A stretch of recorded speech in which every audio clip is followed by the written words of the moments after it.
often we don't know why we do what we do. And so we just end up where we end up, and at some point we look up and look around and say, this isn't the life I wanted. How did I even get here?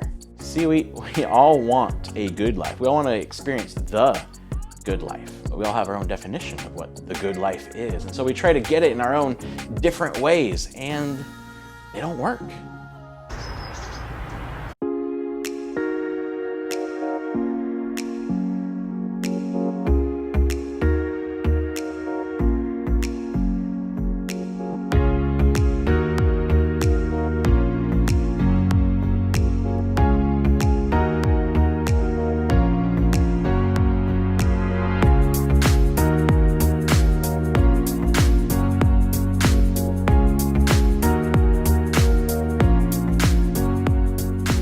Welcome to Together for Salem. Keep your hands on the wheel. Yes, ma'am. We're driving through downtown Salem right now. Shalom. Shalom.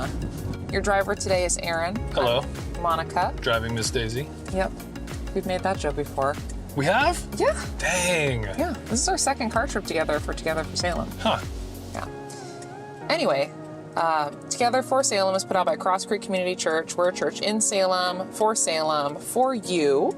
And even if you're not in Salem, welcome. Thank you for watching. This is the last part of Ooh, the good life. Ooh, the Good Life. So that's coming up here in a second. First, we just want to do a couple of announcements or a couple of welcomes. There is a welcome form on our website. It's a great way for you to connect with us. Let us know you're watching. Say hello. Ask for prayer.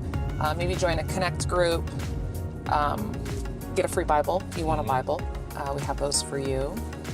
And yeah, that's what the welcome form is for. We're going to give away $25 to Don Froylan Creamery. And that's where we're heading right now. We're downtown, so we're heading out Portland Road. That's right. We're going to get there. We're going to get some cheese curds and some quesadillas and some... Basically all of the cheese products. Yeah.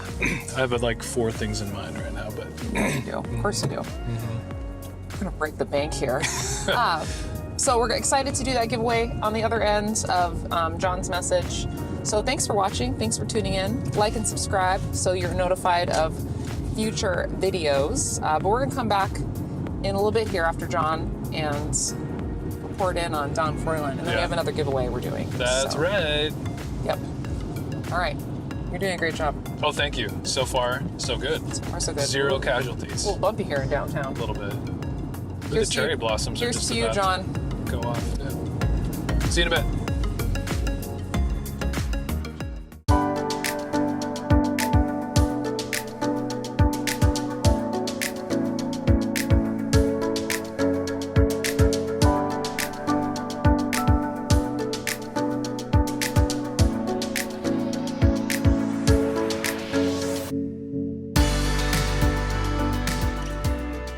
All right, so why did you get up this morning?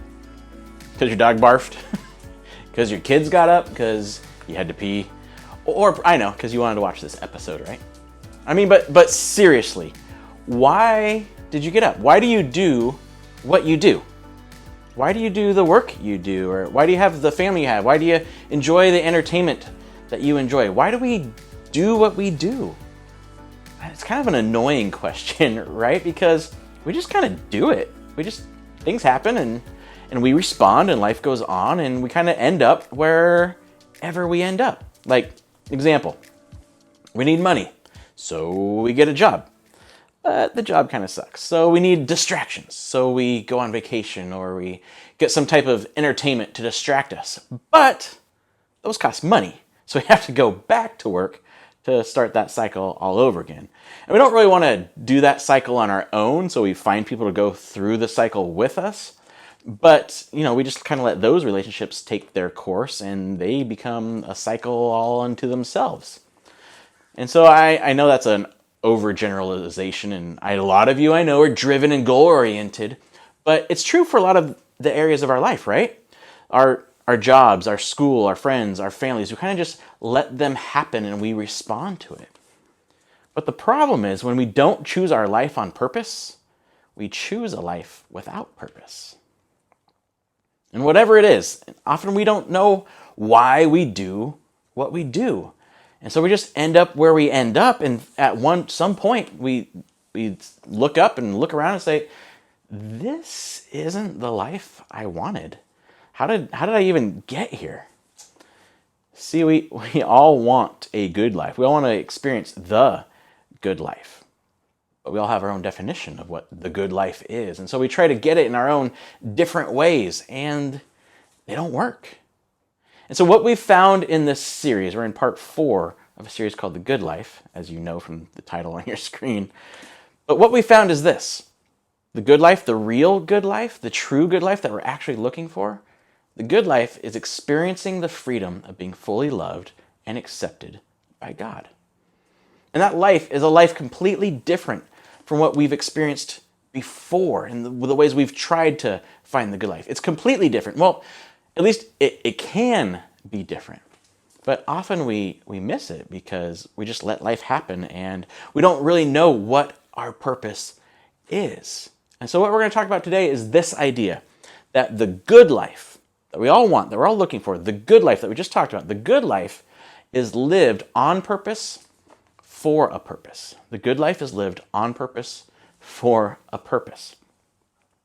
And the Apostle Paul tells us about it and what the good life is like and how we can have it and how we can do it on purpose and have it for a purpose and all of that. And we're kind of coming in, like I said, at the end of a series. You're coming in at the end of a movie. So go back and watch the other episodes before you watch this one. Otherwise, you might get a little lost. And that's your choice. But the Apostle Paul is talking to us about the good life. And he kind of just goes on and tells us about this purpose in it. And here's what he says. Since you have been raised to new life with Christ, set your sights on the realities of heaven, where Christ sits in the place of honor at God's right hand. Think about the things of heaven, not the things of earth. For you died to this life, and your real life is hidden with Christ in God. I know there's a lot there, and so we'll do a quick review of kind of these main ideas that we're talking about. But what Paul's talking about is we are born, according to the biblical writings in Paul, we're born slaves to our sinful nature, or we're born selfish people. We care only about ourselves. That's our primary function, is to worry about ourselves. And we're slaves to the sinful nature. It doesn't give us the life we actually want. And so we look for different answers. Often we look to religion, but that doesn't work. We look to a list of rules to change our behavior, but that doesn't really work. And so what Paul has shown us is that the answer to this sinful nature, this selfishness, is Jesus. And accepting his free offer of forgiveness, of new life. And when we accept that offer, he gives us a new nature, takes away our sinful nature and gives us his nature, gives us a new identity. And so now Paul is saying, with this new identity comes a new way to see our lives. And so what Paul's saying is that a new identity, this new identity of ours, creates a new perspective of the world and our place in it. That we see things completely differently, that we think about life completely differently. It's like the idea of a caterpillar and a butterfly, right? Caterpillar turns into a butterfly. It's that they're the same entity, right? The same being is there, but that caterpillar has been completely transformed in its identity. And it no longer sees the world of crawling on the ground and biting leaves and things. No, its view of the world is completely changed. It has a whole new identity that gives it a whole new perspective of the world and its place in it. And so Paul's saying a person with this new identity in Jesus sets their focus on the reality or the things of heaven, meaning who Jesus is, what Jesus is all about, that God loved us so much that he sent Jesus to die for us. He doesn't want to condemn us, but that he wants us to be with him, that he is for us, not against us, that he's a loving father that is looking constantly for us and just waiting for us to come back to him, that the meek and the gentle and the humble are really the ones that will inherit the earth, are really the ones who are great in God's eyes. See, Paul's saying our old self was focused on the things of the earth, meaning everything we've used and do use to try to achieve the good life. Everything we try to get or to take to satisfy what really can't be satisfied We try to use or take or get money, success, sex, power, politics, even religion. And Paul's saying that's your old self. Your new identity is different. It gives you a new perspective. Your new identity is hidden with Christ, he says, meaning it's not fully revealed exactly what that is yet. We get a taste of it, but it is secure and it is safe. It is hidden with Christ. Nobody and nothing can take it away because it's all rooted in, it's all based on, it's all sustained by Jesus, not us. And so it can't be taken away, this new nature of ours, but it can be ignored. And here's what Paul says. So put to death the sinful, earthly things lurking within you. Lurking within you. I love his wording there. See, the reason our old life was ultimately purposeless is because we, ourselves, were the purpose of that life. Every decision we made was based on what we wanted, what we felt we needed or deserved, often at the expense of others. It was a selfish existence. And Paul's saying, if you choose to follow Jesus, if you have chosen to follow Jesus, that's not you anymore. He's saying, look, the fastest way to a horrible life is to make life about you. So kill that old nature. Put it to death. See, the purpose of the good life is not us. And then Paul gives some examples of what the old life looks like. And then he says this, put on your new nature and be renewed as you learn to know your Creator and become like Him. In this new life, it doesn't matter if you are a Jew or a Gentile, circumcised or uncircumcised, barbaric, uncivilized, slave or free.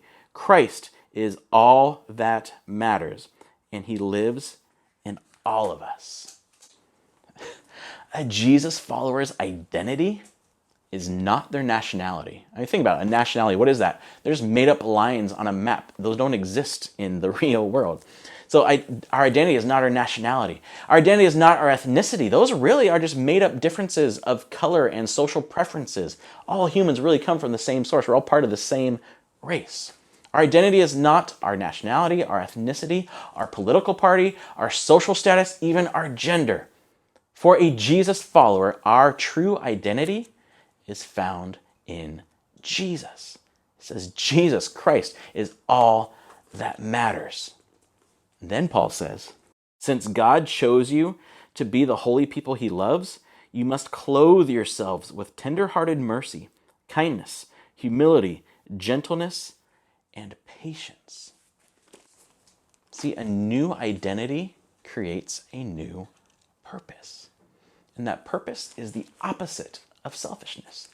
That purpose is love.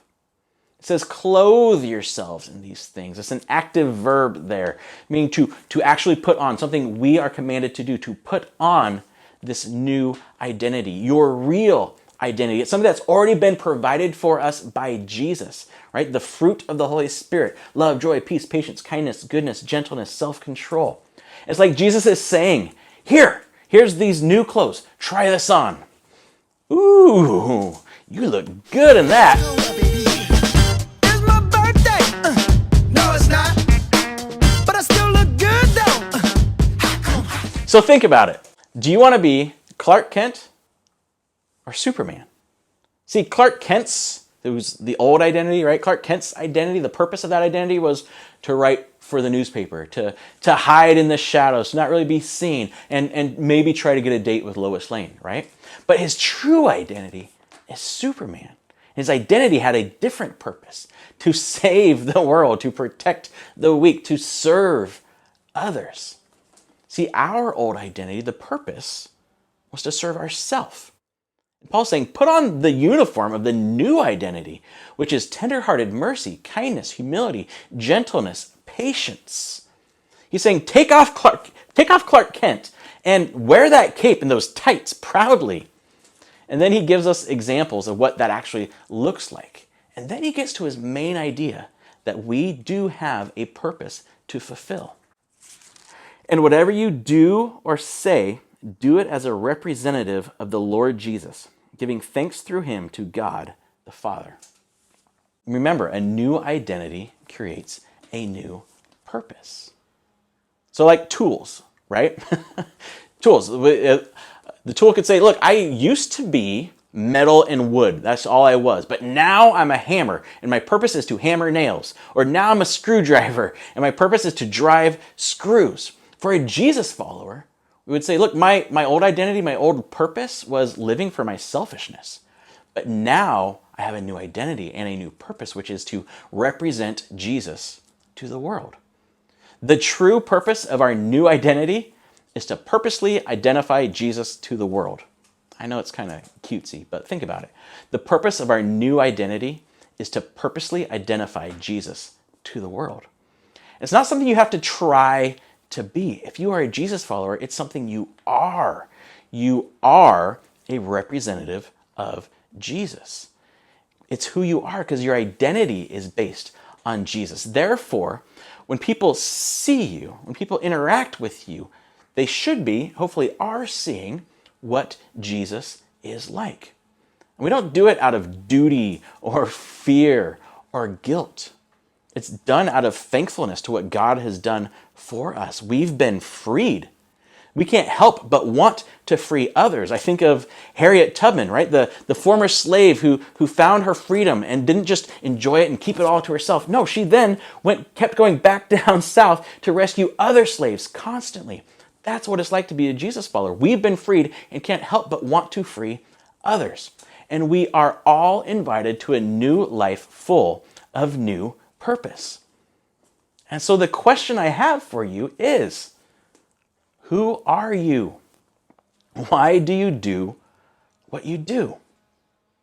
See, to truly experience the good life Jesus offers, we have to be able to answer the question of identity and purpose. Who are you? What do you base your identity on? Your job?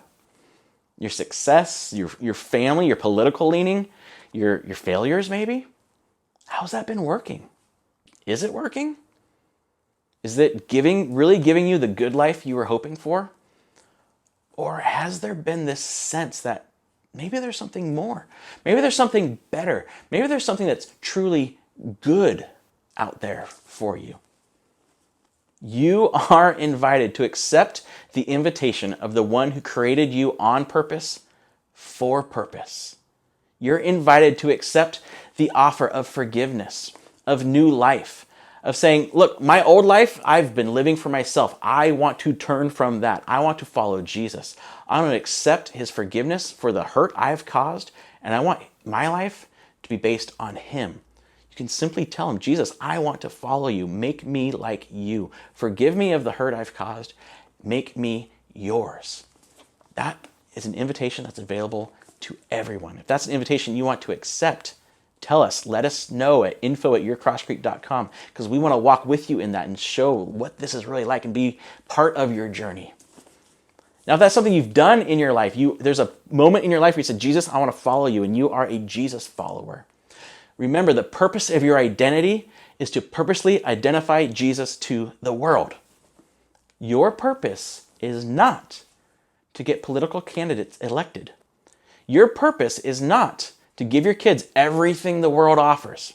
Your purpose is not to work 9 to 5 every day so you can afford the vacations and distractions that let you work more 9 to 5 days. Your purpose is not to live safe and comfortably. There's some good things in that list I said, but they are not your purpose.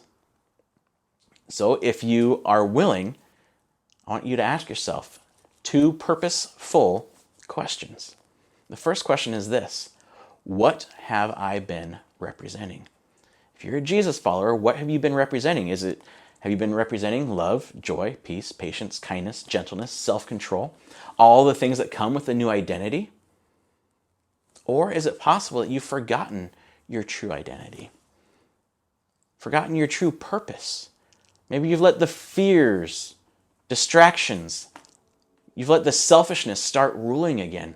See, we all have this tendency to want to put on the old clothes, right? Because we think they're comfortable and familiar, and it's what everyone else is wearing. We don't want to look silly, right?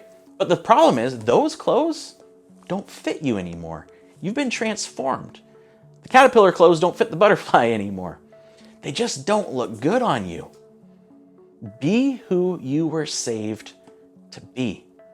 Drop that Clark Kent facade and accept your true identity, your true purpose, and start soaring through the sky. And when you're ready and you've worked through what's truly going on there, ask yourself, ask Jesus this question: how can I purposely represent Jesus? Not like, I'm going to be nicer and stuff, but what can you actually purposely choose to do to make part of your daily life to represent Jesus? Think about it. Who needs love in your life right now? Who needs acceptance? Who needs to know that God is for them? Who needs to know that God is ready to forgive them and restore them to who they were always meant to be?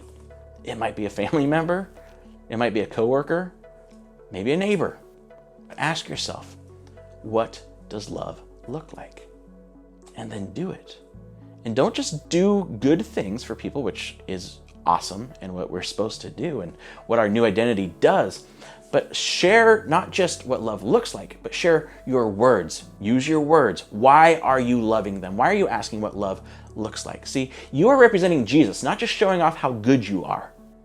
Tell them, I am choosing to do this because I am a Jesus follower and he has changed me.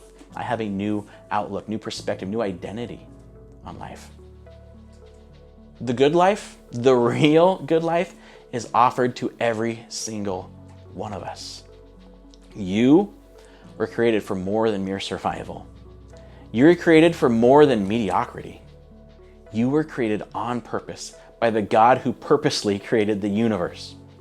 You were created to fulfill your purpose of joining him in bringing true life to the people he brings into your story.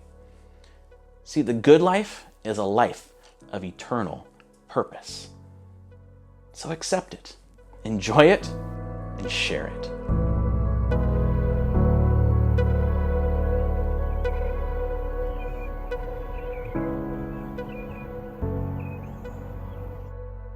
The good life. Accept it, enjoy it, share it. Much like we're going to do with I don't know if you can see these, but they're fried cheese curds. I know, it smells good in this car right now. Smells like cheese. While you guys were listening to John talk about the good life, we were over in Don Froyland's ordering our cheese curds and our quesadilla, and we bought a bunch of cheeses and salsa. They even had ice cream cones for kids, which was cool. So we're giving away $25 to there. They're Here. based in Albany, but there's a location in Salem, new. $25 to the winner is Betsy. Oh, awesome. Yes, congratulations, Oh, Betsy. Betsy, you're going to love this place. Yep, you're gonna love it. So we'll get a hold of you on how to get you your gift card so you can come enjoy also. And if you haven't been over here, guys, check it out. Portland Road, Salem, Oregon. Super easy to find. We'll put info in the description. Yep. In the show notes. For you podcast listeners, sorry you can't see or smell any of this stuff. We but need like smell-o-vision. We do. It was a cool experience because they're stretching the cheeses. Oh my gosh. Yeah. It's amazing. Really fun. Yeah. Lots of adventures to be had in Salem. And yeah, lots of good things to enjoy. That's right. We're going to give away this week Dude City Donuts. Do we get to go to the donut shop? I think we should go next week. That'd We're be just awesome. gonna That's going to be a thing. we're now. gonna eat on every episode now and Yes. travel. Yep, it's gonna be great. Sounds wonderful. Yep. So, but this is part of being for our city and for Salem and for wherever you are is loving the people in your city. So talking to them, using their names when you're at the restaurant or the grocery store, Yeah. buying local. Those kinds of things. Those are ways to be a good neighbor and show others that God is for them and God loves them. So we get to do this. Yeah, we get to. And for us this week, it means eating fried cheese curds. This is put out by Cross Creek Community Church. We're a church in Salem for Salem. We're a nonprofit. We're a 501c3. So if you would like to donate to Cross Creek, we would love it. But you don't have to, but it's easy to do online through our online portal. And we have kids content available too. So if your kids would like some weekly videos about following their friend Jesus, those are on the website for them as well. Last thing. April 3rd. Yep, April 3rd. Easter Eve Tailgate. party. Yeah, it's going to be awesome. 4:30, there's going to be an Easter egg hunt for kids after, We will not be playing that barbecue. kind of music, though. Bring a side dish to share with your carload of people. You can bring chairs and cornhole and whatever it is you need to do to make it a big party. And I haven't looked at the weather outlook yet. It's a little early. We're really hoping for some sun. I think it'd so, be good. We ours- should bring Can Jam, too. That'd be We fun. should. We're going to RSVP online, and that way you'll reserve your parking spot because it's limited parking in our parking lot. And also we can give you updates as as things come about. So We hope to see you there. that's right. And we are not going to be putting out a message Easter weekend because we are going to be at the Easter Eve tailgate party. But a new series will be starting Right up after that. in April after that. So thanks for watching. Thanks for liking and subscribing. Do you have anything to say? I said I'll do all the talking. No, I'm just hungry. Just waiting for me to stop so you can start. Eat Here are this- some discussion questions for you. Oh, that's true. There are questions. I got distracted by the cheese curds again. We're going to eat our we got a quesadilla and some cheese curds, which we're going to share. Yeah, looks good. See you next you week. soon. Well, see you in 2 weeks. Yep.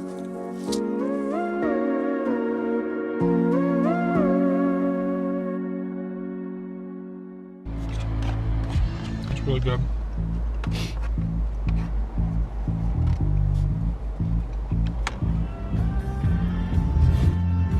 Oh, I need to take a cheese nap.